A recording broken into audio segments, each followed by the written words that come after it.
Welcome back, magical ones, to the School of Biblical Divination and Magic. It is Minister Ashley here, and I'm going to take you into some of the magical shops that we visited while in New Orleans. This gentleman that you just seen here is the owner of both this shop, Sassy Magic, and another shop that you will see later on in this video, Sassy Magic Noor.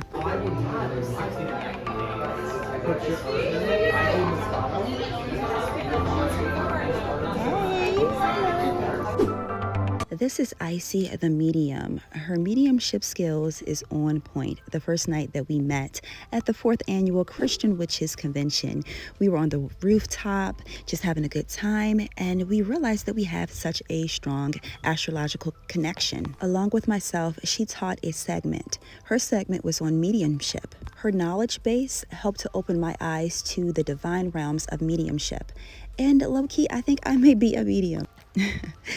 I was really enjoying the theme in this shop, and later, like I mentioned before, you will see in the other shop that he owns, the gentleman Sean.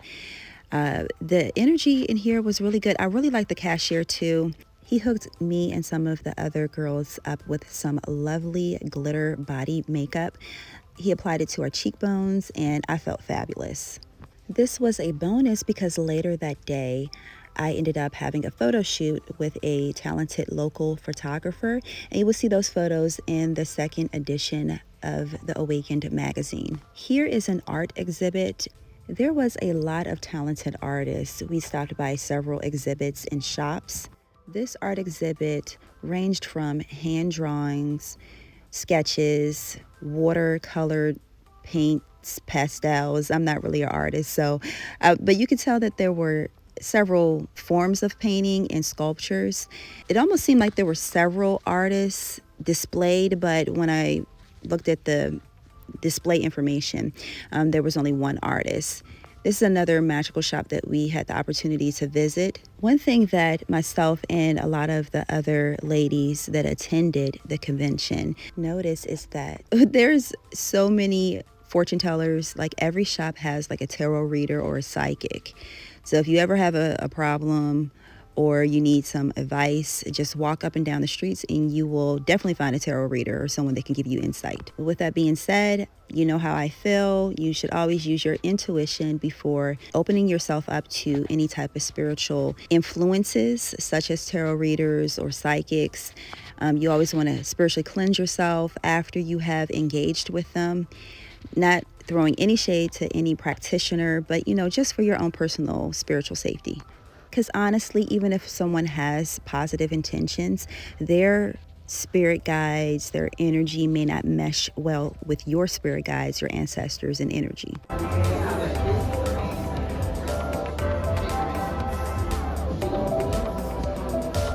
I really like this type of freaky abstract art. Each one of these are hand painted or drawn, so you get a unique piece of art from a talented local artist.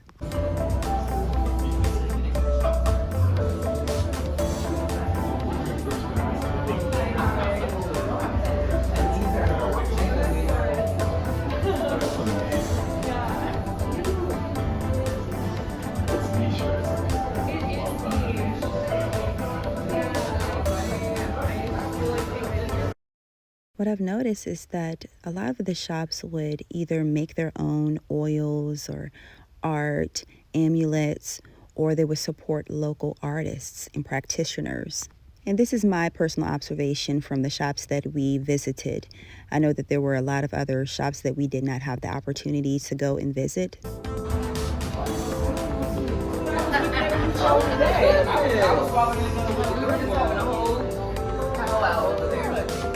I want to do me. I want to start. You know what?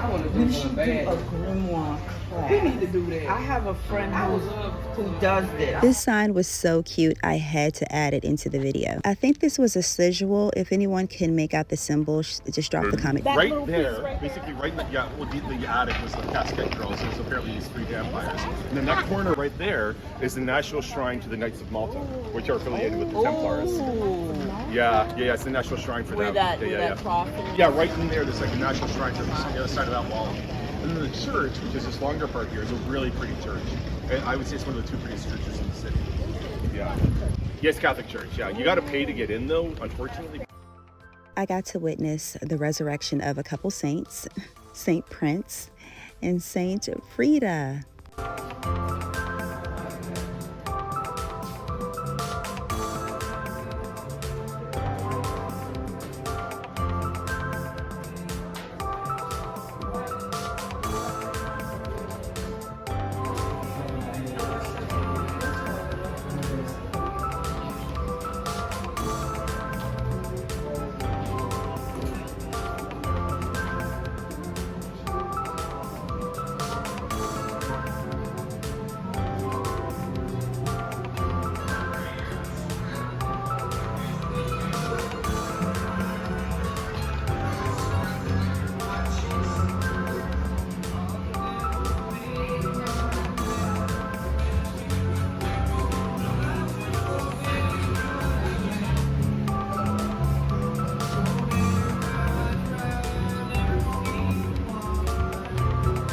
Voodoo Authentica.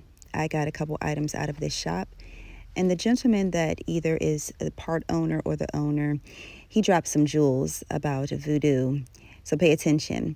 One thing that I have learned recently about voodoo, and this has been through a little bit of study here and there, it's not what Hollywood has portrayed it to be.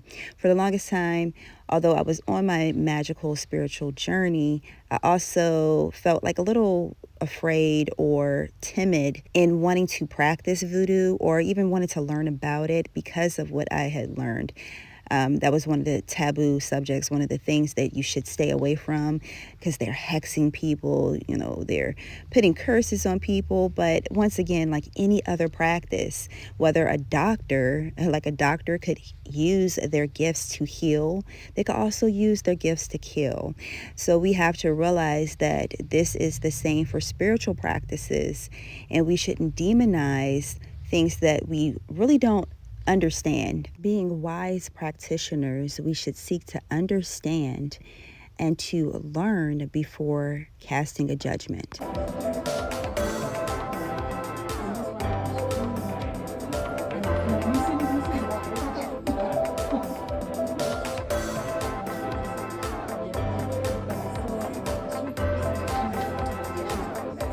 The detail in the dolls, the skulls, their artwork is exquisite. The use of animal body parts, as you can see, the crocodile's head. I know that there is spiritual references. I'm not exactly for sure. But even in the Bible, we can see that when we really study, we see that they used animal parts for divination. You can learn more in my new book, currently on Amazon, The Bible's Hidden Divination and Magic.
You guys definitely listen up to this. About was, I was mentioning John the Baptist and his practice of baptizing people prior to Jesus's ministry. So you had this guy in a arguably North African, Middle Eastern setting, was baptizing people, and they were experiencing what we now know as catching the Holy Spirit.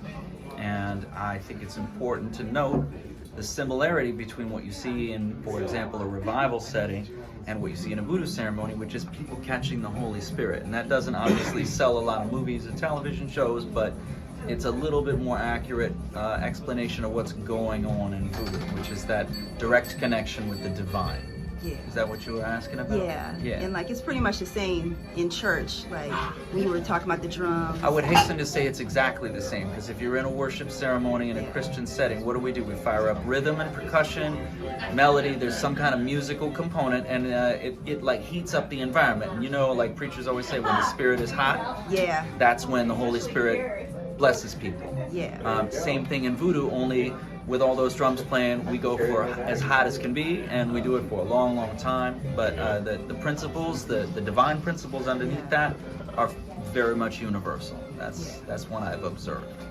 Thank you. What was your name? I'm 𝐿𝐿 Juno. Thank you. Yeah, nice to meet you. This is the last shop on the tour. The second shop owned by Mr. Sean Wild and his wife, Shannon Wild. That night we ended up having a Christian witches party, and they came and we had a blast. They also brought their daughter and her friend. Super awesome people, great vibes. The whole event was smashing. As in their previous shop, I had to blur out some of the adult items. Sexual energy is creative energy, and we all possess those qualities.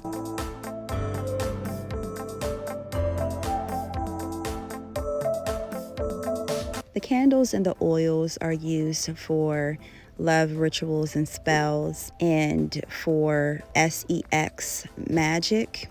You see my girl Josie here going back to that party. We had a spiritual twerk off, and we will have to cover that in the next vlog. So make sure you do like, share, and subscribe. Let me know if you have had the opportunity to visit this magical city, or if you plan on doing so. Drop your comment down below. And don't forget to check out my latest book on Amazon, The Bible's Hidden Divination and Magic.